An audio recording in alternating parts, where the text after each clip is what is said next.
بسم الله الرحمن الرحيم. الحمد لله رب العالمين. الحمد لله الذي أنزل القرآن هدى للناس وبينت من الهدى والفرقان بشيرا وتبشيرا تبشرة وذكرى لكل عبد منيب، والصلاة والسلام على نبينا وحبيبنا محمد بن عبد الله الذي أوتي جوامع الكلم وعلى آله وأصحابه وسلم تسليما مزيدا، ثم أما بعد. إخوة الكرام، السلام عليكم ورحمة الله وبركاته. إن شاء الله nous allons بإذن الله عز وجل اليوم développer une réflexion يعني على بعض الآيات sur certains versets. والله سبحانه وتعالى nous rappelle que l'adorateur d'Allah عز وجل في هذه الحياة الدنيا يزرع بعمله ما حصده في الآخرة.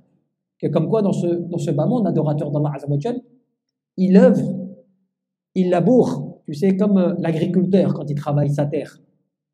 Il laboure dans ce bas monde en posant ses graines, en faisant tout cela, mais tout cela il le fait pour l'akhirah, pour l'au-delà. La cueillette, elle va être dans l'au-delà. C'est pas dans ce bas monde. Et Allah Jalla fi'ala te dit Man kana yuridu حرث الآخرة نزيد له في حرثه ومن كان يريد حرث الدنيا نؤتيه منها وما لهم في الآخرة من نصيب. Celui qui veut labourer, Allah Jalla fi'ala, tu vois, il te donne des métaphores. Allah, il te donne des paraboles pour que tu comprennes. Mais pourquoi les paraboles? C'est pas simplement comme cela, des exemples. Les paraboles divines, fi kitabillahi azza wa jal, elles ont un rôle, un objectif, afin que tu réfléchisses. وتلك الأمثال نضربها للناس لعلهم يتفكرون. Nous donc donnons aux gens des paraboles afin qu'ils puissent méditer ou bien réfléchir. Et donc Allah Jalla fi'ala nous dit celui qui désire labourer son champ de l'au-delà, nous allons le raffermir ou lui rajouter de son labour. C'est-à-dire de ce que tu fais en œuvrant dans ce bas monde pour l'au-delà, si tu vises cela, Allah Jalla fi'ala, eh bien, il va t'augmenter cela. Mais ensuite, il te dit le contraire. وَمَنْ يُرِيدُ حَرْثَ الدُّنْيَا يعني تحب الدنيا وتريد الدنيا, tu veux ce bas monde, tu aimes ce bas monde, نَزِدْ لَهُ فِي حَرْثِهِ. De la même manière, n'est-ce pas? نُؤْتِهِ مِنْهَا. Nous allons lui donner ce qu'il désire de ce bas monde. Il veut ce bas monde, nous allons lui donner. Mais là-bas, c'est dans l'au-delà, il n'aura aucune part. C'est cela la catastrophe. Tu cours après ce bas monde, tu veux devenir quelqu'un, par exemple, de puissant ou de riche ou je ne sais quoi. Donc, tu es prêt à sacrifier des choses importantes de l'au-delà pour les intérêts mondains, en oubliant que Allah Jalla fi'ala, il peut te donner cela, il peut t'accorder cela. Mais c'est au détriment de l'au-delà. Et c'est pour cela que fi ayat al-ukhra, dans un autre verset, qu'est-ce qu'il te dit? Dans un autre verset, il dit Man kana yuridu al-hayat ad-dunya wa zinataha nuwaffi ilayhim a'malahum fiha wa hum fiha la yabkhasun. Celui qui désire cette vie mondaine, celui qui veut cette vie mondaine, eh bien, avec tout son ornement, wa zinataha, avec tout ce que cela comporte, par rapport à ce bas monde, tout ce qui t'attire, tout cela, les plaisirs autres, s'il ne désire que cela, eh bien nous allons le rétribuer en conséquence de ses œuvres, sans rien lui diminuer. T'imagines? Sans rien en plus lui diminuer. Nous allons lui accorder en conséquence de ses œuvres, sans rien lui diminuer. Et c'est comme ça, ibadallah, fi hadhihi al-ayah tubayyinu anna al-insan fi hadhihi al-hayat ad-dunya yazra'u bi'amalihi ma c'est cela qu'il faut que l'on comprenne. L'adorateur d'Allah Azza wa Jal, tout ce que nous sommes, eh bien ce dernier, dans ce bas monde, il n'est que là pour moissonner sa terre, pour labourer sa terre, pour poser ses graines, pour poser tout cela. Mais à quoi ça correspond tout cela? يعني أنواع الطاعات والقربات والخيرات والعمل الصالح, les bonnes œuvres, les actes d'obéissance. Tout cela, eh bien, ça constitue ce que tu laboures dans ce champ mondain. dans ce bas monde. ومن كانت كذلك الآخرة هي همه وعمل لها يعني بإخلاص في هذه الحياة الدنيا يعني زادها الله سبحانه وتعالى في أجره وبارك له في دنياه وأخراه. Donc celui, c'est une règle, celui qui va donc faire en sorte dans ce bas monde, qui va agir en conséquence. Mais c'est-à-dire, il agit, il profite, il prend les biens mondains, tout cela, pas de problème. Mais dans son cœur, dans son intention, ce qu'il désire, c'est l'au-delà. Ce qu'il veut, c'est l'au-delà. Dans son cœur, ce qu'il désire, c'est l'au-delà. Eh bien, Allah Jalla fi'ala va lui rajouter dans ses récompenses. Et en plus de cela, il va lui mettre la bénédiction dans son bas monde, dans tout ce qu'il obtient de ce bas monde. Et en plus, même plus large que cela, dans tes enfants, dans tes biens, dans ton travail, dans tout cela. Allah Jalla fi'ala, il va te rajouter et il va t'augmenter. Tu sais pourquoi? Parce que toi, quand tu travailles dans ce bas monde pour Allah Azza wa Jal, tu vises l'au-delà. Tu ne vises pas uniquement ce bas monde. هذا يعني يعلمنا أن الدنيا ليست غاية يعني للعبد بل يعني وسيلة للعمل في طاعة الله سبحانه وتعالى. Tu comprends grâce à cela, à ces versets, à ce Coran, tu comprends que ce bas monde, il n'est pas fait simplement pour que toi tu en fasses un objectif principal. Tu as beaucoup de gens dans ce bas monde, ils font de cette dunya, ils en font leur demeure principale, c'est-à-dire leur demeure primordiale. Alors qu'en réalité, dans ce bas monde, tu n'es que de passage. كن في الدنيا كأنك غريب أو عابر السبيل. إذا أمسيت فلا تنتظر الصباح فإذا أصبحت فلا تنتظر المساء. خذ من صحتك لمرضك ومن حياتك لموتك. N'est-ce pas? Ce bas monde, normalement, tu devrais, comme le prophète Mohammed sallallahu alayhi wa sallam nous l'a commandé, tu devrais être ne serait-ce que comme un passager, un voyageur, un passant. Lorsque tu es au matin, tu ne devrais pas être là à attendre le soir, le matin. Cela veut dire quoi? À repousser les choses au lendemain, parce que tu ne sais pas ce qu'il en est. Eh bien, beaucoup d'entre nous, ont fait de cette dunya notre demeure principale. Et c'est comme si, quelque part, par exemple, c'est comme si quand tu es sur l'autoroute, lorsqu'ils partent au bled ou des choses comme cela, leur objectif, c'est d'arriver le plus vite possible. Leurs vacances ne commencent pour eux que lorsqu'ils sont arrivés à destination. Donc, sur la route, ils s'arrêtent parfois pour se reposer, ce que l'on appelle des aires de repos. Eh bien, ad-dunya, c'est des aires de repos. Ce n'est que là pour te poser, mais sans plus. C'est un ascenseur. Tu as vu l'ascenseur? C'est un ascenseur qui t'amène de ce bas monde à l'au-delà. Ad-dunya. Mais si toi, tu prends cette dunya comme étant la demeure principale, ma vie principale dans ce bas monde, bah forcément, tu manques à tout le reste. Et c'est pour cela que le prophète, alayhi salatu wassalam, te disait que dans un hadith qui va te permettre de comprendre pourquoi anta fait dunya dans ce bas monde, des fois, bon gré mal gré que tu as l'argent, tu te dépenses, tu te sacrifies, tu n'arrives pas à tes objectifs, tu n'arrives pas à tes fins. Que même des fois, ça te rajoute encore plus de problèmes.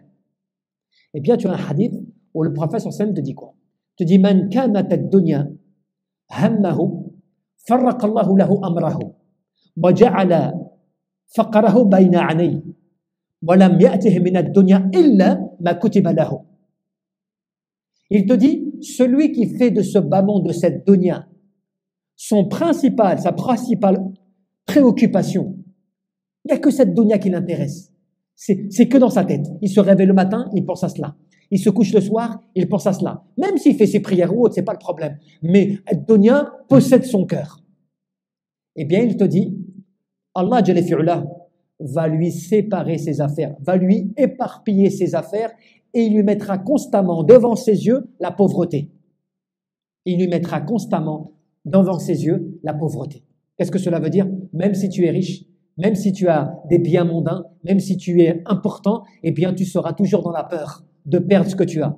Toujours dans la peur qu'on va te voler ton argent. Toujours dans la peur que tu vas perdre ton argent. Tu n'es pas rassuré, tu n'es pas dans le qana'a, tu as la suffisance, la complaisance comme cela avec ce que tu as. Cela, c'est une règle dans le hadith.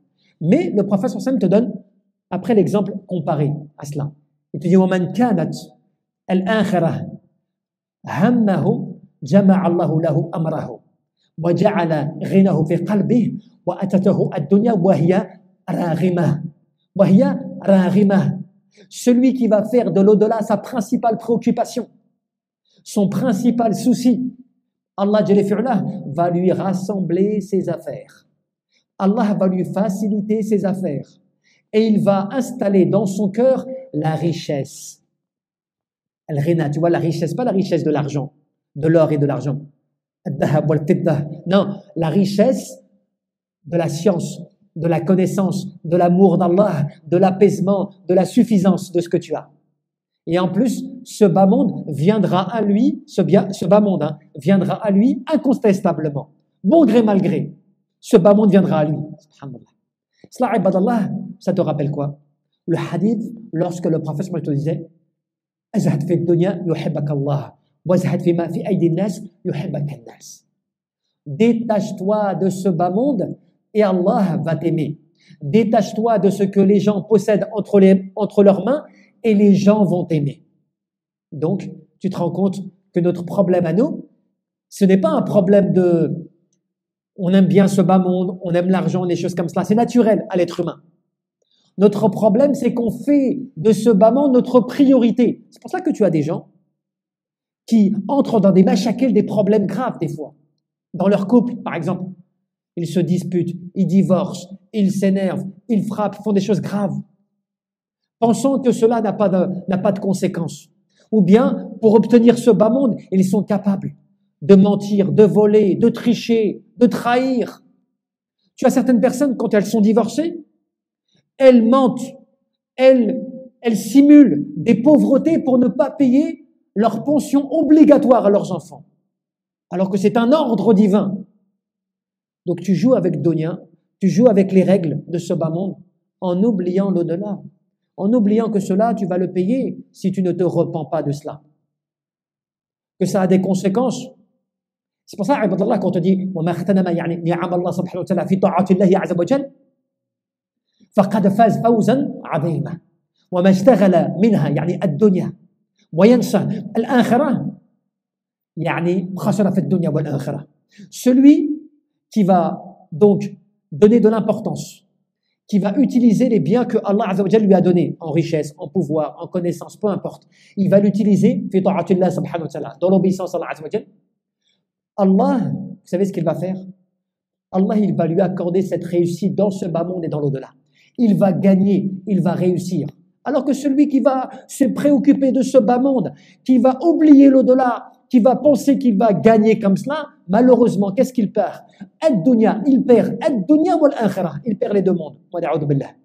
C'est cela la conséquence. C'est pas simplement tu perds ce bas monde, tu perds ce bas monde parce que tout ce que tu gagnes, tout ce que tu as, batil, ça ne vaut rien dans la balance, et en plus dans l'au-delà tu n'as pas. Donc c'est cela la conséquence.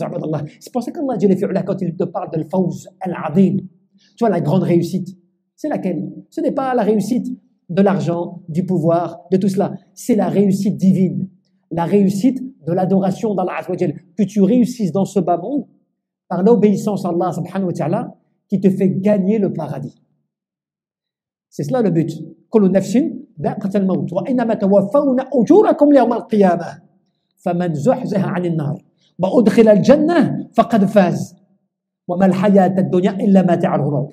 Allah Jalla fi'ala dans ce verset il te rappelle, toute âme va goûter à la mort. Toute âme sera à un moment ou à un autre soumis à la mort. Et ensuite vous serez récompensé le jour de la résurrection par rapport à ce que vous avez réalisé en œuvre. Chacun recevra sa récompense en conséquence. Mais le plus important, c'est pas cela. C'est lorsque Allah Jalla fi'ala te dit, mais celui qui aura réussi à s'écarter du feu de l'enfer et à entrer au paradis, voilà celui qui aura réussi. Voilà celui qui aura gagné. Donc ce n'est pas celui qui devient très important dans ce bas monde, même si tu l'es, mais tu l'es, fi ta'atillah, alhamdulillah. Mais si tu es important ou riche dans ce bas monde, mais que tu oublies l'au-delà, c'est pour cela que le plus important d'Allah subhanahu wa ta'ala, ce n'est pas la richesse, de l'argent, de tout cela. Cela c'est une épreuve. C'est une épreuve. Le plus important, c'est quoi que tu possèdes. Même si tu n'as rien, ce qui pèse dans la balance, c'est ton adoration d'Allah Azza wa Jalla. et que tu n'oublies pas ton au-delà. C'est cela qui pèse. C'est pour ça que fil Jannah, le plus grand nombre, akthar nas fil Jannah, le plus grand des gens, le plus grand nombre des gens fil Jannah au paradis, ce sont les pauvres. Parce qu'ils ont tellement été moins soumis aux épreuves, aux tentations et au gaspillage qu'ils ont quelque part été protégés de cela, dans l'adoration d'Allah Azza wa Jal. Ce qui ne veut pas dire que le riche ou autre ne va pas y rentrer, bien sûr. Au contraire, s'il a du bien, il a des richesses ou des choses comme cela, mais qu'il dépense pour Allah Azza wa Jal, alhamdulillah, Allah Jalla fi'ala l'élève. Mais Allah subhanahu wa ta'ala te parle de al-fawz al-azim, de la grande réussite, de la grande victoire, du fait de gagner ce grand. Donc, cette grande récompense, elle est faite que dans l'obéissance. يا أيها الذين آمنوا اتقوا الله وقولوا قولا سديدا يصلح لكم أعمالكم ويغفر لكم ذنوبكم وما يطع الله ورسوله فقد فاز فوزا عظيما. Toi, celui qui va craindre Allah, qui va avoir une parole de vérité, Allah Jalla fi'ala va lui accorder déjà 2 récompenses. La réforme de ses œuvres, le pardon de ses péchés. Mais celui qui obéit à Allah, et qui obéit à son messager, voilà celui qui aura obtenu la grande réussite, la grande victoire, la grande récompense. Et cela, ibadallah, ça te rappelle à quel point ad-dunya, ce bas monde, comme quand Allah te dit mata' al-ghurur, c'est une jouissance trompeuse. Ça te trompe, ça t'éloigne de l'essentiel. Et toi, tu dois faire Ramadan encore plus pendant le mois du Ramadan, pendant le mois de Ramadan, tu dois encore plus élever ta réflexion, réfléchir sur ton jeûne, sur tes œuvres. Là, tu as passé déjà 15 jours. 15 jours. Ces 15 jours-là, tu ne vas plus les rattraper, ils sont partis. Et tu sais, quand on dit chaque année, tu prends de l'âge. C'est vrai, tu prends de l'âge. Mais chaque année, c'est ton quota de vie qui diminue. Chaque année, tu perds de la vie. Chaque journée qui passe, c'est une partie de cette dunya qui te quitte. Et cela, tu le retrouves dans une parole de Ali al-Adla'an. Ali, qu'est-ce qu'il te disait? Il te disait ad-dunya artalahat mudbira. Ce bas monde est déjà en train de te quitter. Wal akhirah muqbila. Et l'au-delà est déjà en train d'arriver vers toi. Wa li kulli wahidatin minhuma banun. Et chacun de ces 2 mondes, c'est-à-dire l'au-delà et ce bas monde, ont des enfants. Wa kunu min abna'i al-akhirah wa la takunu min abna'i ad-dunya. Soyez des enfants de l'au-delà, mais ne soyez pas des enfants de ce bas monde. Et pourquoi est-ce qu'il disait cela? En résumé de cela, فَالْيَوْمْ عَمَلٌ وَلَا حِسَابٌ وَغَدًا حِسَابٌ وَلَا عَمَلٌ. Aujourd'hui, tu peux œuvrer, tu peux agir, tu n'as pas de compte encore à rendre. Mais demain, tu devras rendre des comptes, ce sera le jour des comptes, mais sans les œuvres. Tu ne pourras plus rien faire. Ad-dunya darul amal wal akhirah darul jaza faman lam ya'mal huna nadima hunak. Ce bas monde, ce n'est que fait pour que tu agisses, pour que tu réalises des bonnes œuvres, que tu laboures ton champ, que tu sèmes tes graines de bonnes récompenses, de bonnes œuvres. Yani ad-dunya mazra'atu lil-akhirah. C'est une terre fertile que tu dois semer de bonnes graines par le bien. Man zara'a khayra hasada, yani yawm al-qiyamah sa'ada. Celui qui va semer dans ce bas monde des bonnes graines, des bonnes œuvres, du bien, il va récolter le jour de la résurrection la joie. Wa man zara'a sharra, celui qui va donc semer le mal, hasada nadama, il ne va que récolter le regret et la lamentation. Et donc c'est comme cela, ibadallah, que l'adorateur d'Allah subhanahu wa ta'ala doit méditer sur ces métaphores qu'Allah azza wa jalla nous donne entre le fait que tu laboures, le fait que tu désires ce bas monde, le fait que tu veuilles cela, qu'il est capable de te le donner, de t'accorder ce que tu désires, mais à quel prix? Si tu oublies al-akhirah, si tu oublies l'au-delà, si tu oublies l'adoration d'Allah subhanahu wa ta'ala, si tu oublies de te consacrer dans ce que tu as fait de dunya pour Allah azza wa jalla, eh bien cela, malheureusement, ça peut coûter cher dans la balance. Et c'est cela que Allah Jalla fi'ala nous rappelle le Coran. Ya ayyuhalladhina amanu ittaqullah wa tanzuru nafsun ma qaddamat lighad wattaqullah inna Allah khabirun bima ta'malun. Wa la takunu kalladhina nasullah fa ansahum anfusahum ulaika humul fasiqun. Oh vous les porteurs de la foi, ceux qui ont l'iman billah jalla fi'ula, ceux qui croient en Allah subhanahu wa ta'ala. Craignez Allah et que chaque âme voit bien ce qu'elle a préparé pour demain. Et craignez Allah, car certes Allah est parfaitement informé de ce que vous faites. Et ne soyez pas comme ceux qui ont oublié Allah. Allah a fait en sorte qu'ils se sont oubliés eux-mêmes et voilà les véritables pervers. Mais la perversité, ce n'est pas celle que tu entends des fois, tu dis oui, lui c'est un pervers. Il court après ceci, il court après cela. C'est la perversité, yani, dans la foi, la perversité dans la croyance, dans l'adoration, dans ceux qui se sont détournés du rappel.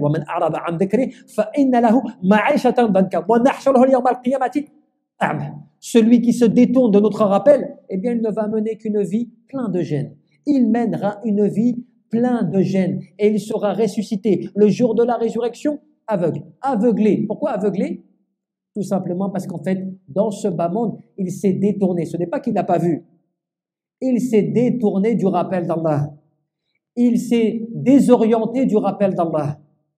Il a délaissé le rappel d'Allah subhanahu wa ta'ala. À cause de cela, eh bien cela l'a amené à sa perte. Donc, n'oubliez pas que la perte de ce bas monde, par le fait de le khayrat, du bien que tu ne fais pas, c'est la perte des deux mondes. Mais quand tu gagnes ce bas monde, fi ta'atillah subhanahu wa ta'ala, dans l'obéissance à Allah azza wa jal, eh bien tu gagnes les deux mondes, ad-dunya wal akhirah. Wallahu a'lam, tabaraka wa ta'ala, wa rabbul